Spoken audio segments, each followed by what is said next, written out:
नमस्कार, my self doctor Sandhya Jaipal, associate professor, department of sociology, SD government college Beawar. आज का हमारा टॉपिक है सैम्पलिंग मेथड, निदर्शन विधि।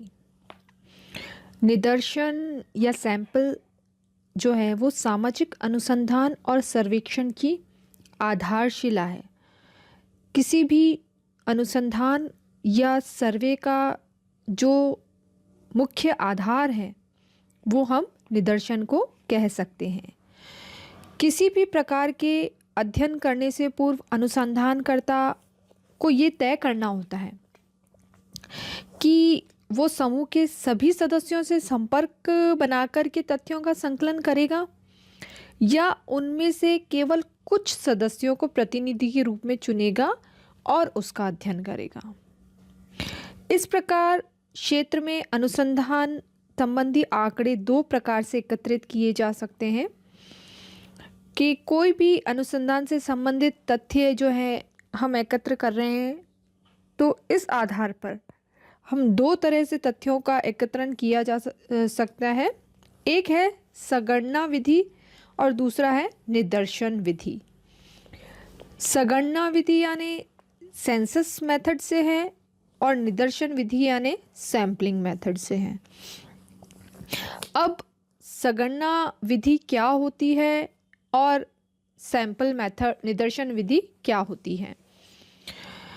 संगणना विधि में अनुसंधानकर्ता या जो शोध करता है वो समग्र यानी यूनिवर्स यानी पूरा क्षेत्र जो अध्ययन का होता है उसका अध्ययन करता है और वह उस क्षेत्र की हर इकाई या हर सदस्य से संपर्क स्थापित करता है और जानकारी प्राप्त करता है। हमारे देश में भारत में प्रतिवर्ष 10 वर्षों के बाद जो की जाने वाली जनगणना है ना, हमारे यहाँ हर 10 वर्ष में जनगणना की जाती है। ये जनगणना इसी विधि पर आधारित होती है, सेंसस मेथड पर।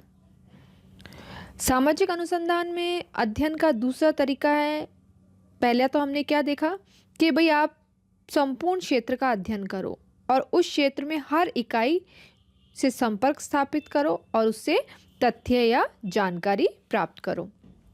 दूसरा है आपका तरीका, समग्र में से कुछ इकाइयों को प्रतिनिधि के रूप में चुन लीजिए और उनके संबंध में आवश्यक जानकारी प्राप्त की जाती है।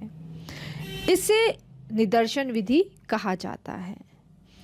मतलब यदि हम एग्जाम्पल इसका लेना चाहें, मतलब जितना भी हमारा अध्ययन का क्षेत्र है उनमें से केवल हम कुछ इकाइयों का चुनाव कर लेते हैं जो कि संपूर्ण का प्रतिनिधित्व करती है और फिर उनसे हम क्या करते हैं, तथ्य या जानकारी एकत्र करते हैं।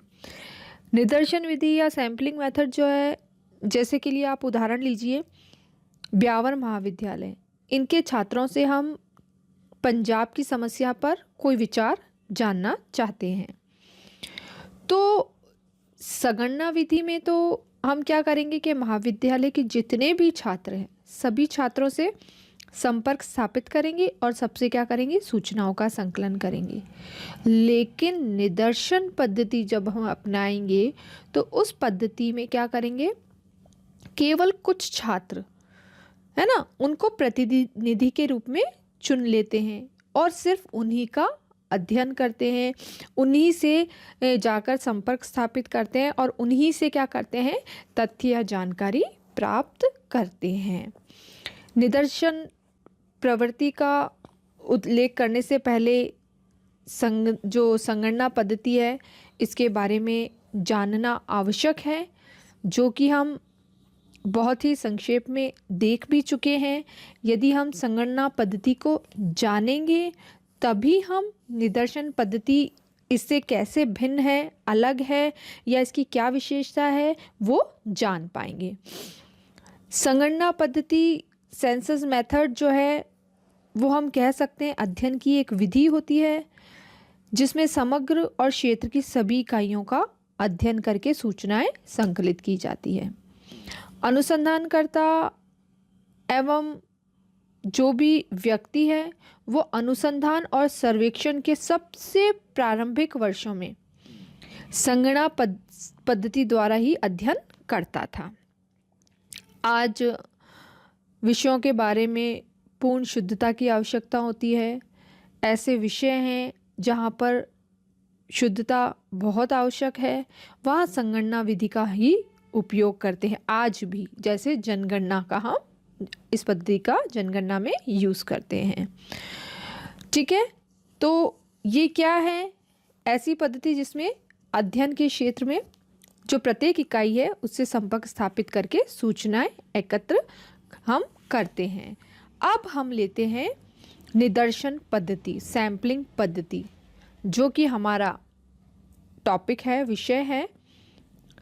समग्र में से कुछ इकाइयों को अध्ययन के लिए प्रतिनिधि के रूप में चुनना क्या कहलाता है? निदर्शन। जो भी इकाइयां हैं उनमें से केवल कुछ का ही हम चुनाव करते हैं जो सबका प्रतिनिधित्व करती हैं। निदर्शन का प्रयोग बहुत ही प्राचीन काल से होता रहा है। यहाँ तक कि दैनिक जीवन में भी हम क्या करते हैं? इस निदर्शन विधि का बहुत ही प्रयोग करते हैं। हम जो घर में खाना पकाने वाली गृहिणियाँ हैं वो चावल पके हैं या कच्चे हैं, नहीं पके हैं, ये जानने के लिए क्या करती है? केवल कुछ चावलों को ही हाथ में लेकर उनका परीक्षण करके देखती है।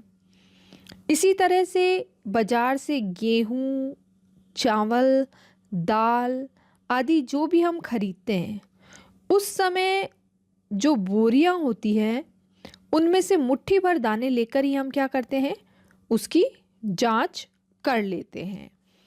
केवल एक बूंद रक्त की परीक्षा करके डॉक्टर रोगी के रक्त के बारे में निष्कर्ष निकाल लेता है। मतलब क्या है? केवल कुछ का अध्ययन जो कि समग्र का प्रतिनिधित्व करते हैं।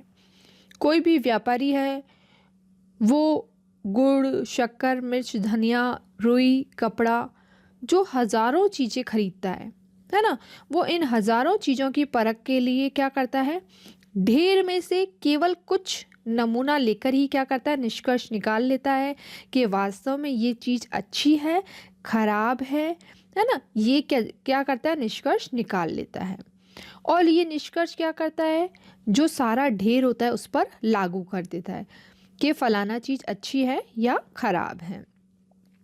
इस प्रकार निदर्शन का प्रयोग दैनिक जीवन में आम आदमी बहुत ही व्यापक रूप से करता है। निदर्शन की कई समाजशास्त्री हैं, इन्होंने परिभाषित करने का प्रयास किया है, या कई समाजशास्त्रियों ने, विद्वानों ने इसकी परिभाषाएं दी है। पहला जो हम हैं वो लेते हैं गुडे तथा हॉट। गुडे और हॉट ने निदर्शन को अपने शब्दों में परिभाषित करने का प्रयास किया है। इन्होंने क्या बताया कि एक निदर्शन, जैसा कि इसके नाम से ही स्पष्ट होता है, कि एक विस्तृत समूह का एक लघुत्तर प्रतिनिधि है ना। क्या कहते हैं कि इसके नाम से ही पता पड़ जाता है निदर्शन के कि एक बहुत बड़ा या विस्तृत समूह है, उसका एक लघुत्तर यानी छोटा सा प्रतिनिधि है। वो क्या कहलाता है? निदर्शन कहलाता है। इसी प्रकार पीवी यंग ने भी इसे परिभाषित किया है। इन्होंने क्या बताया?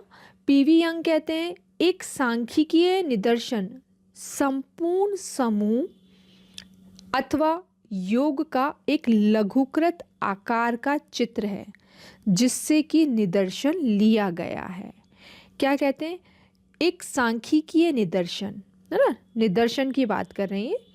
संपूर्ण समूह अथवा योग का जितना भी आपका पूरा ग्रुप है या योग है, उसका एक लघुकृत आकार का चित्र है, छोटे आकार का चित्र है जिससे कि निदर्शन लिया गया है। है ना, जिसमें से ऐसा समूह जिससे अपन ने छोटे आकार का चित्र या निदर्शन लिया है वो क्या कहलाता है, निदर्शन कहलाता है। इसी तरह बोगार्डस कहते हैं निदर्शन एक पूर्व निर्धारित योजना के अनुसार इकाइयों के एक समूह में से निश्चित प्रतिशत का चयन है ना। मतलब बोगार्डस क्या कहते हैं कि एक पहले से हम क्या करते हैं, योजना बना लेते हैं और इस योजना के अनुसार हम क्या करते हैं, एक समूह, एक ग्रुप में से कुछ निश्चित प्रतिशत जो है उसको निकाल लेते हैं। तो इस निश्चित प्रतिशत को हम क्या कहते हैं, निदर्शन कहते हैं। एक समूह में से कुछ प्रतिशत हमने चुन लिए, वही उसका निदर्शन हो गए। इसी तरह से आपके एक और है सिम्पसन एंड काफ्का। सिम्पसन और काफ्का कहते हैं एक निदर्शन समग्र का वह अंश है ना, सभी का एक अंश है जिसका चयन हम अनुसंधान के उद्देश्य के लिए करते हैं। इसका हम चयन क्यों कर रहे हैं, क्योंकि हमें क्या करना है, अनुसंधान करना है। इसलिए सभी में से हम कुछ अंश को चुन लेते हैं जो कि अध्ययन के लिए आवश्यक है। वो अंश क्या कहलाता है, निदर्शन कहलाता है। तो ये निदर्शन जितनी भी उपयुक्त हमने परिभाषाएं पढ़ी हैं उनसे स्पष्ट होता है कि निदर्शन क्या होता है, या हम इसको एक छोटे से रूप में क्या कह सकते हैं कि निदर्शन बहुत बड़े समूह का एक छोटा प्रतिनिधित्व होता है जिसमें समूह के समस्त जो लक्षण है वो विद्यमान होते हैं, है ना। एक बहुत बड़ा समूह है, उसका छोटा सा प्रतिनिधि जिसमें समूह के सारे लक्षण पाए जाते हैं। और साथ ही साथ ये जो प्रतिनिधि इकाइयां हैं, इनके जो निष्कर्ष प्राप्त होते हैं वो हम पूरे समूह पर लागू कर सकते हैं। तो यह है निदर्शन की अर्थ और परिभाषा जिसके बारे में हमने आज बात की। धन्यवाद।